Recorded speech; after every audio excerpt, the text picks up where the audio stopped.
This is the Door Profi compensator, and it's a packer to allow you to start plunging when you've got a long reach cutter and the cutter's sticking out from the router.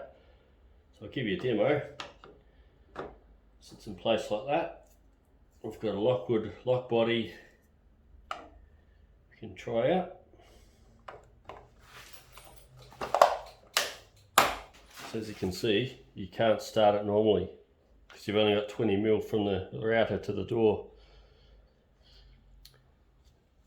And with this new setup, I've got to be careful I don't plunge too far and have that rubbing on the bush guide, which I have done already. So it's free to run, and I've still got a little bit of play there.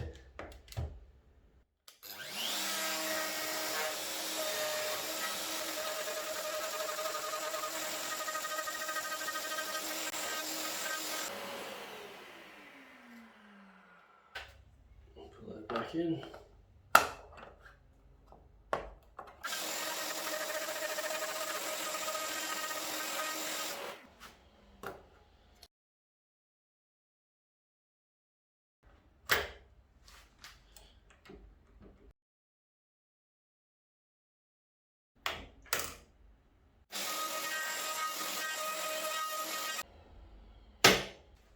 Which one will I use?